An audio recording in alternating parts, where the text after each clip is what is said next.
ओम नमो भगवते वासुदेवाय। श्रीमद् भागवत महापुराण प्रथम स्कंद अथ चतुर्थो अध्यायः।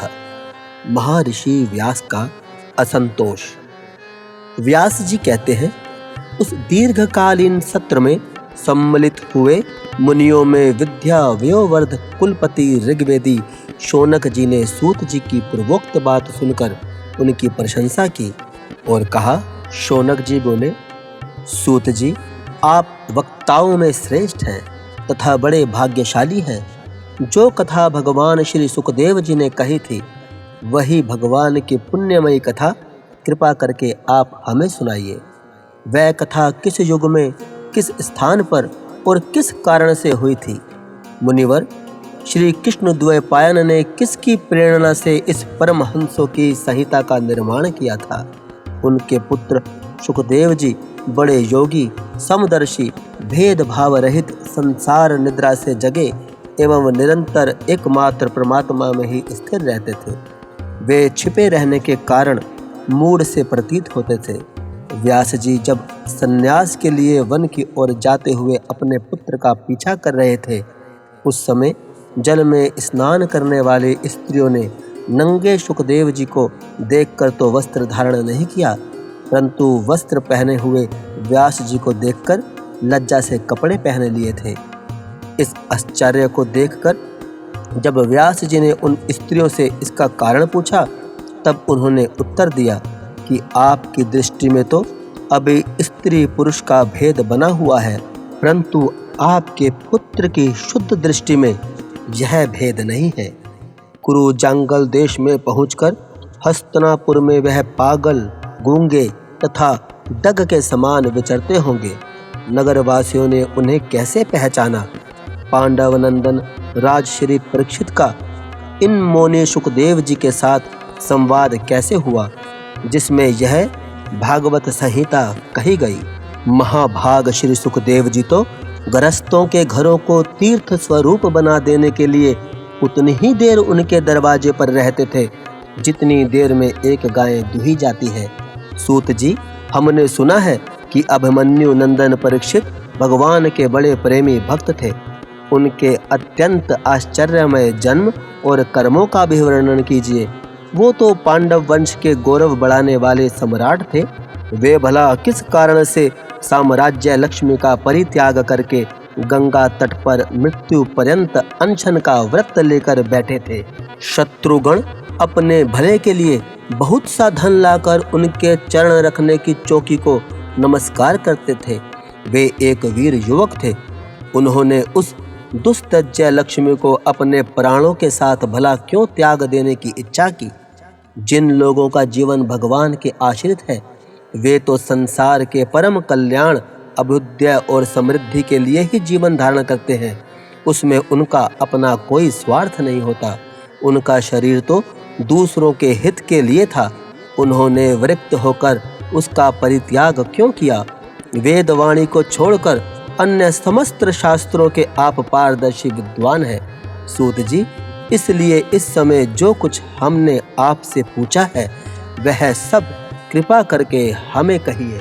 सूत जी ने कहा, इस वर्तमान चतुर्युगी के तीसरे युग द्वापर में महर्षि पराशर के द्वारा वसु कन्या सत्यावती के गर्भ से भगवान के कलावतार योगीराज व्यास जी का जन्म हुआ।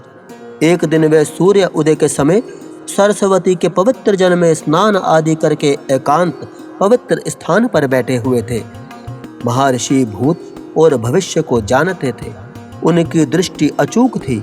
उन्होंने देखा कि जिसको लोग जान नहीं पाते, ऐसे समय के फेर से प्रत्येक युग में धर्म संकरता और उसके प्रभाव से भौतिक वस्तुओं की भी शक्ति का ह्रास होता रहता है।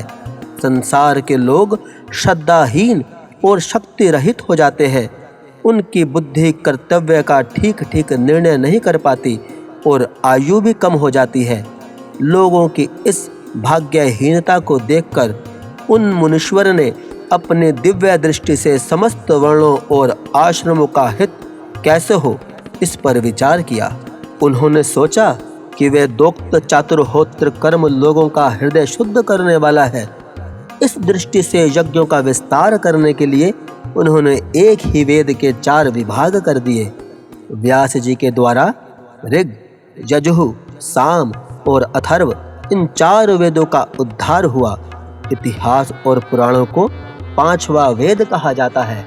उनमें से ऋग्वेद के पैल, सामगान के विद्वान हुए जैमिनी एवं यजुर्वेद के एकमात्र स्नातक वैशंपायन हुए। अथर्ववेद के परवीण हुए दारुण नंदन सुमंतु मुनि। इतिहास और पुराणों के स्नातक मेरे पिता रोमहर्षण थे।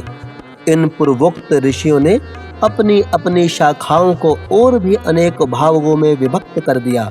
इस प्रकार शिष्य परिशिष्य और उनके शिष्यों द्वारा वेदों की बहुत सी शाखाएं बन गई। कम समझने वाले पुरुषों पर कृपा करके भगवान वेदव्यास ने इसलिए ऐसा विभाग कर दिया कि जिन लोगों को स्मरण शक्ति नहीं है या कम है, वे भी वेदों को धारण कर सके। स्त्री, शूद्र और पतित द्विजाति तीनों ही वेद स्वर्ण के अधिकारी नहीं हैं। इसलिए वे कल्याणकारी शास्त्रोक्त कर्मों के आचरण में भूल कर बैठते हैं। अब इसके द्वारा उनका भी कल्याण हो जाए, यह सोचकर महामुनि व्यास जी ने बड़ी कृपा करके महाभारत इतिहास की रचना की। शौनक आदि ऋषियों, यद्यपि व्यास जी इस प्रकार अपनी पूरी शक्ति से सदा सर्वदा प्राणियों के कल्याण में ही लगे रहे, तथापि उनके हृदय को संतोष नहीं हुआ। उनका मन कुछ खिन्न सा हो गया। सरस्वती नदी के पवित्र तट पर एकांत में बैठकर धर्मवेता व्यास जी मन ही मन विचार करते हुए इस प्रकार कहने लगे। मैंने निष्कपट भाव से ब्रह्मचार्य आदि व्रतों का पालन करते हुए वेद, गुरुजन और अग्नियों का सम्मान किया है और उनकी आज्ञा का पालन किया है। महाभारत की रचना के बहाने मैंने वेद के अर्थों को खोल दिया, जिससे स्त्री, शूद्र आदि भी अपने अपने धर्म कर्म का ज्ञान प्राप्त कर लेते हैं। यद्यपि मैं ब्रह्म तेज से संपन्न एवं समर्थ हूँ, तथापि मेरा हृदय कुछ अपूर्ण काम सा जान पड़ता है। अवश्य ही अब तक मैंने भगवान को प्राप्त करने वाले धर्मों का प्रायः निरूपण नहीं किया है। वे ही धर्म परमहंसों को प्रिय है और वे ही भगवान को भी प्रिय है। हो ना हो, मेरी अपूर्णता का यही कारण है। श्री कृष्ण द्वैपायन व्यास इस प्रकार अपने को अपूर्ण सा मानकर जब खिन्न हो रहे थे, उसी समय पूर्वोक्त आश्रम पर देव ऋषि नारद जी आ पहुँचे। उन्हें आया देख व्यास जी तुरंत खड़े हो गए। उन्होंने देवताओं के द्वारा सम्मानित देव ऋषि नारद जी की विधि पूर्वक पूजा की।